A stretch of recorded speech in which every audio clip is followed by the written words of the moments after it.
Well, I guess we're going to get started. I'm ahead doing my delay thing so the notifications can't go out. But good morning. Good morning and welcome to Brewing Happiness. Grab your cup of coffee, tea, whatever you love to drink this morning, and let's have a little chat. So, I don't know about you, but I grew up knowing about boredom, right? I grew up, boredom was just a part of your life when you were a kid. Not sure about kids today. I mean, when we were kids, frankly, there were no screens, no devices. We didn't have the instant wish gratifications. Before there was a scroll or the up next pop-up. We used to have to wait for things, right? Like for our favorite show to come on. Because on a certain time of the day, there was no demand. We had to wait for the circus to come to town once a year. We had to wait for the mail to get a card with our birthday money from grandma, right? Mom would say, bored? You're bored? I have something for you to do. And we would scatter to the wind because she meant washing baseboards or some chore she was going to give us.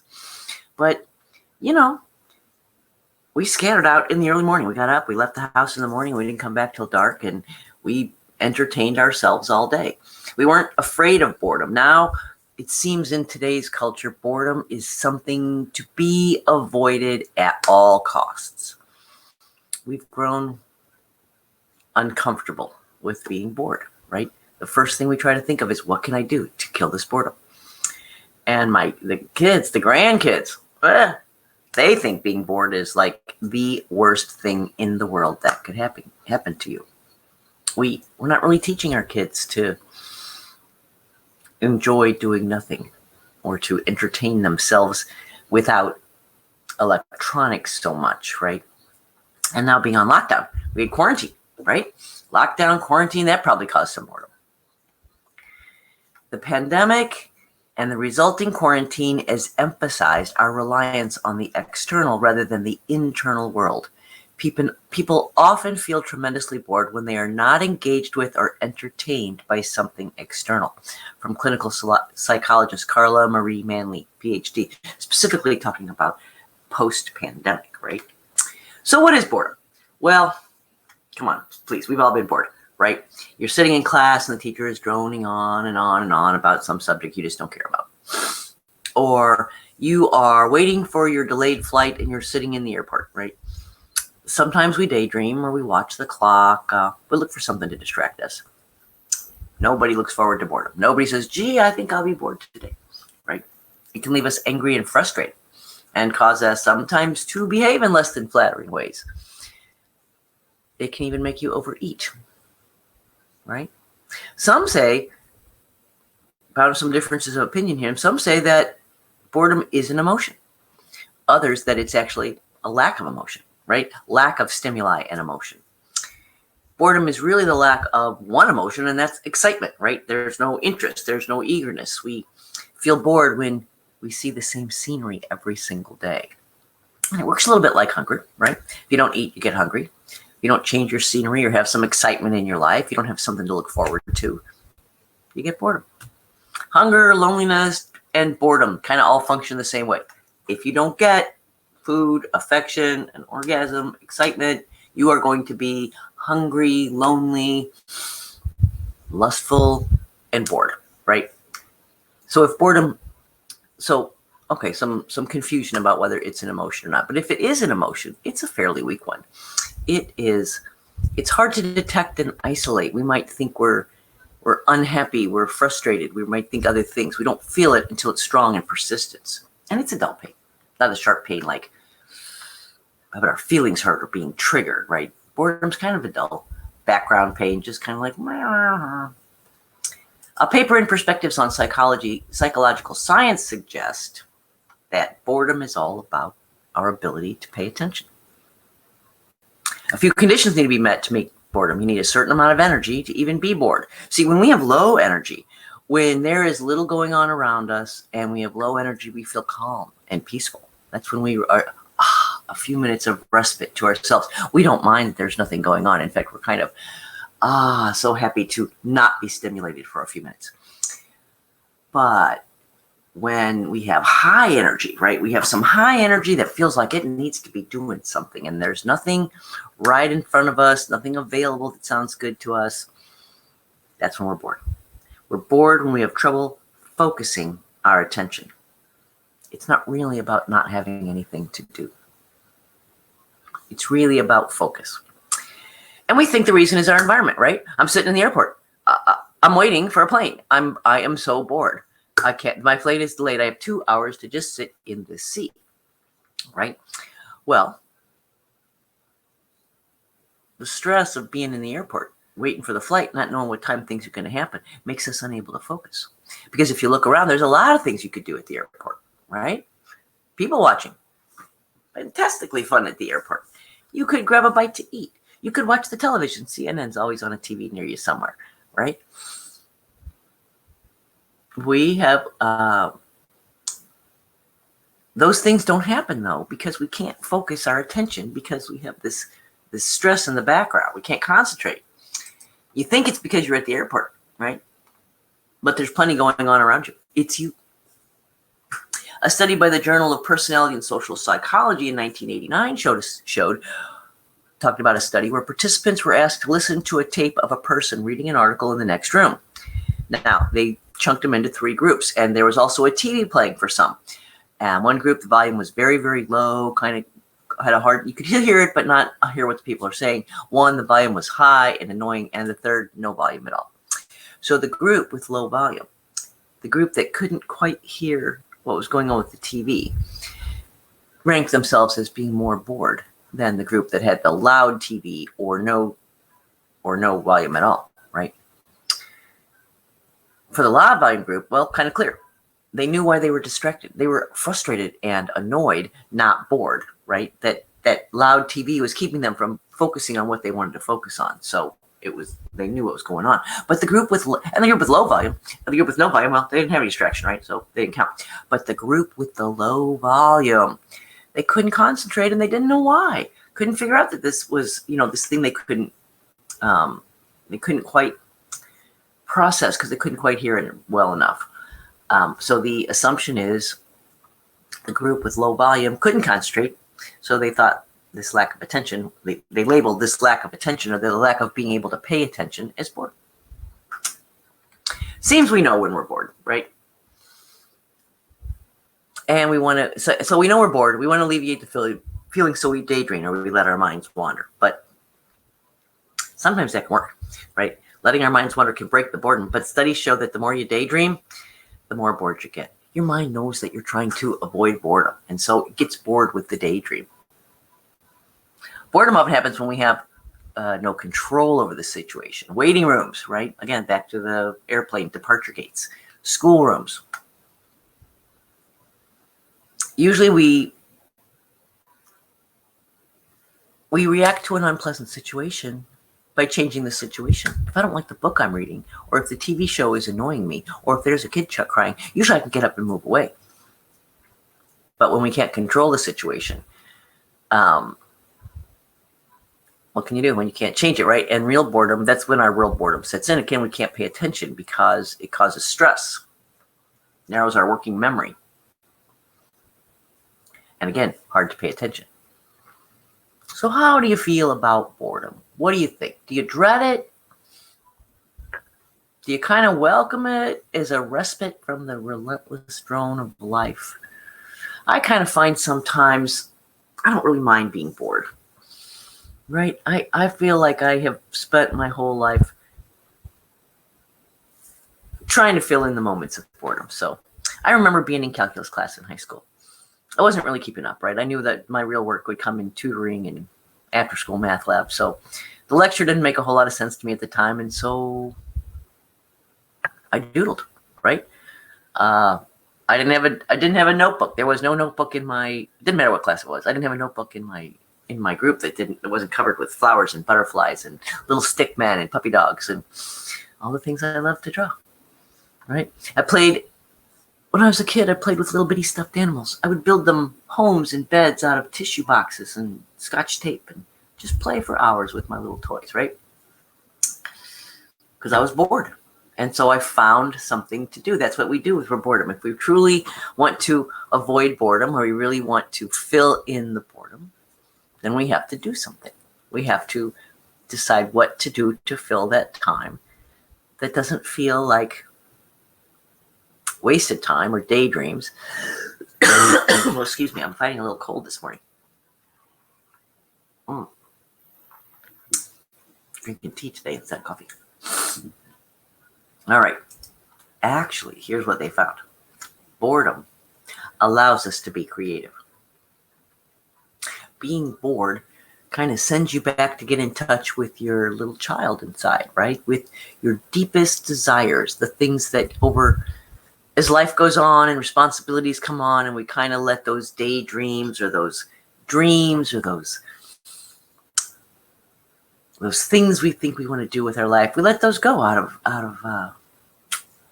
reality, the way the life rolls out. But boredom can give you space. It creates the space for creative ideas to ruminate and emerge, right?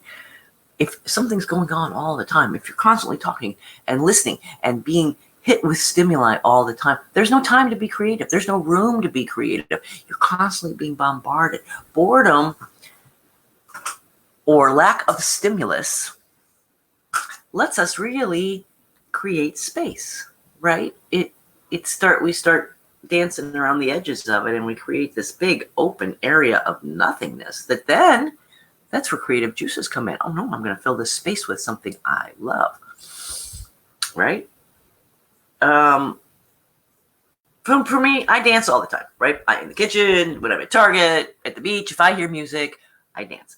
Even if I don't hear music, sometimes I just sing along to my dancing. So I have some reason to dance, right? I do little dances if no one's watching all the time. I dance. I do it because it's fun. It's fun for me. I like it. It allows me to be me, right? I'm over worrying about what other people think. And if I feel like breaking out into a little jig in Target, I do. Not the grandkids don't love it. Trust me, grandkids think I'm an embarrassing person to be with, but I love it. It makes me happy. It keeps me, I don't want to say it keeps me from being bored, but that's how I fill in the boredom. A little bit of fun.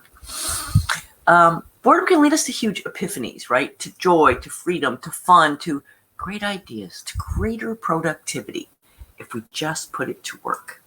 Now, John Eastwood, a clinical psychologist at the University of Toronto, says, we are very used to being passively entertained. We have changed our understanding of the human condition as one of a vessel that needs to be filled. Because, my friends, we are living in a paradigm shift, right? We are living in a paradigm shift about how we receive information, how much information comes our way.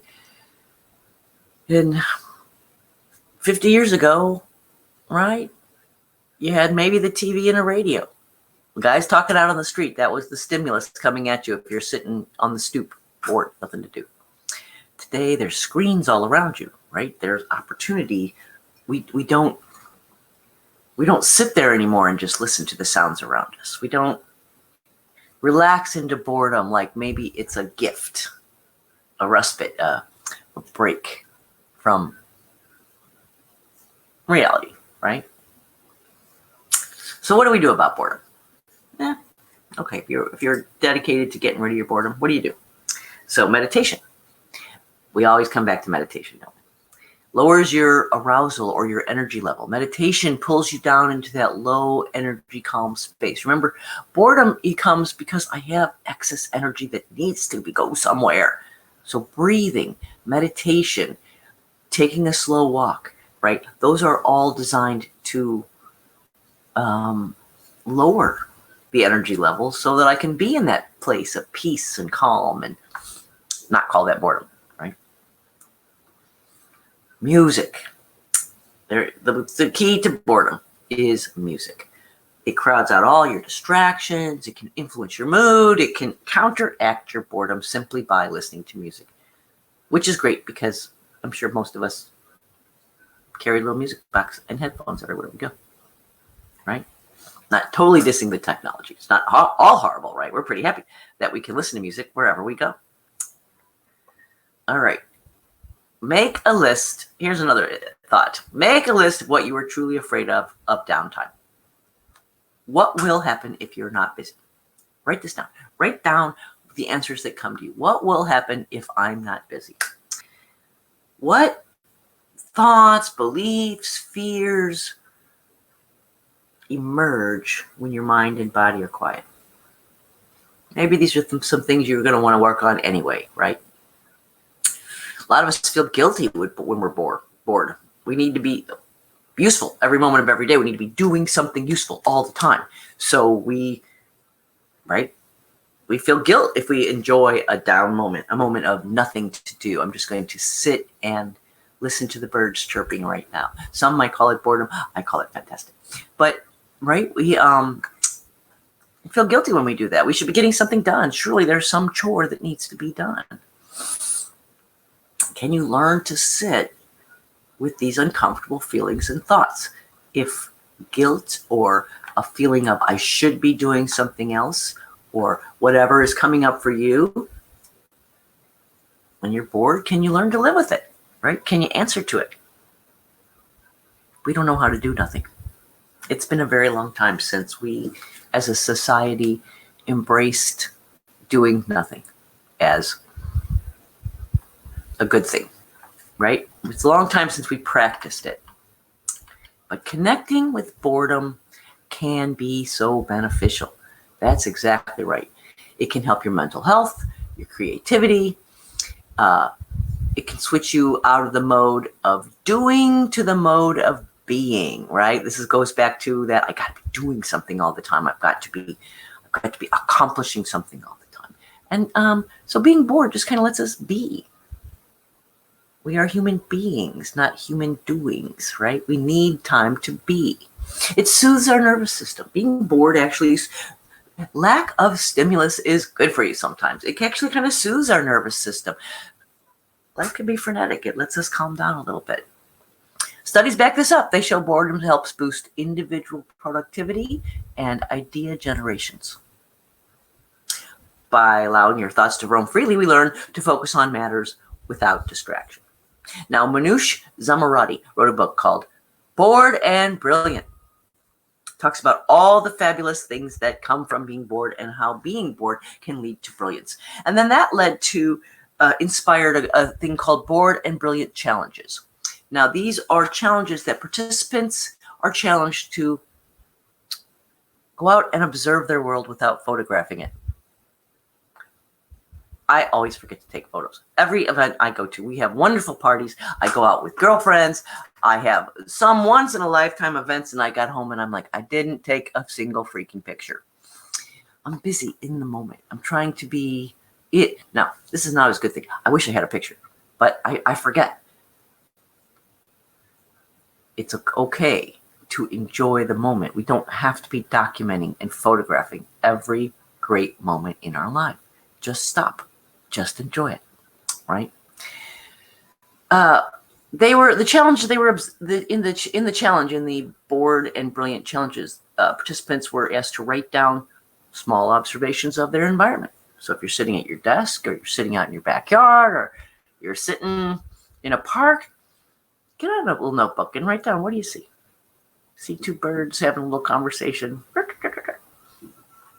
See a little boy fall down and his mom pick him up. See all kinds of fun things when you stop and look at what's going on around you. And the participants in the challenge were asked to block out time to not be available online. What? Time when you can't reach me? Right. Blocked out time to be bored. And this is all the idea of boosting our creativity. Now, a couple things. Positive ways to deal with boredom. One is to get comfortable with something called Niksen. Niksen. This is the Danish art of doing nothing. Again, I believe we all could benefit by learning to enjoy doing nothing. Another way is to breathe with intention. Notice your breathing. Slow it down. Breathe deeply for 2 minutes. Be where you are for 2 minutes. Again, takes that excess energy of boredom. I gotta be doing something. Moves us in from our sympathetic to our parasympathetic nervous system. We move from fight or flight. I gotta go. I gotta beat you up. I gotta run. To rest and digest, relaxation, observation, right? Notice your body. Breathing. Say, become aware of your body. Breathing. When you breathe, say, I feel calm right now. My heartbeat is slow and rhythmic. Back to kind of our affirmations, right? Notice your body's reaction to doing nothing when you are alone with your thoughts. Do you feel it somewhere in your body? And then another tactic is to show gratitude and appreciation for the moment. Good old gratitude. We want to use gratitude as a tool whenever we can because it makes us happy. It puts us in touch with the things that are going well, not going well, and reminds us that we're truly living a blessed life, right? So show gratitude and appreciation, even for the bored moments. My dad used to say all the time, there are worse things than being bored, right? Being bored is not the worst thing that can happen to us. You could say to yourself, my body feels heavy and relaxed. My mind wants to chatter, but I'm slowly letting that go. My spirit is light and free. I'm very peaceful. Right? One that works for you. It's okay to address that. I don't know about you. There's a lot going on in here. There is constant chatter. So to move past that, to slow it down, does require some effort, right? Some breathing, some refocusing of the energy around us. Let go of those thoughts that show up in a non-judgmental way. There are no bad thoughts, right? Maybe they're just not welcome right now. I just don't want to think about this right now. But don't judge those thoughts. Just say, this is what I'm doing now. I'm being peaceful and calm right now. The more you practice letting go of that chatter in your head, the easier it becomes. Of course, this is starting to sound like meditation. Again, another place we go back to all the time, right? Meditation, the answer to everything. So embrace boredom. Don't run from it. Practice being bored. That's right. Practice being bored. I'm going to be bored today. I'm going to set my clock for an hour and I'm going to do nothing but sit in my garden and observe what goes on around me. Does it make you anxious and frustrated and unhappy? Well, that's something to think about, isn't it? That sitting for an hour in a nice setting is not something you can do comfortably. You can work on that. You can practice on that. You can learn to sit comfortably in boredom and create that space and that calmness and that peace. You'd be surprised the answers to problems and creative ideas just flow in and fill up that space, right? So embrace your boredom. Don't run from it. Get clear on what being bored feels like to you. What are the physical sensations that accompany it? Are you fighting the impulse to check your phone? Right? Do you have to have, speaking of the phone, do you have to have the phone with you 24/7? Could you take a walk without it? Could you go a day without it? It's all about mindset, right? This is all about how you approach being bored. If it's in your mind being bored is the worst thing that could happen to you, you will do everything in your mind to avoid it. But if you can kind of think about it as peaceful moment, right? A break, a respite, a time for recharging, just a time to sit and be and not do. Is there time for boredom in your life? How balanced is your life? You got time for some boredom? Maybe you should. If you find yourself really bored and you just can't take it, here's some questions to ask yourself. What did I learn today? Who did I inspire today? Instead of just letting our mind off to the races, it always goes someplace we don't want it to go, right? It always goes to some worry, some problem that we're chewing on. But if we can manage that a little bit, think about it. I'm bored right now, but I'm not going to let myself go to the races. And in fact, what I'm going to do is answer some questions that are really helpful to me to know the answer. So a little bit all over the place today, right? Boredom. Embrace being bored. let the kids be bored for a little while. See what goodness comes out of just doing nothing. So that's the show for today. Have a wonderful weekend. We'll see you on Monday. And until then, make it a happy day.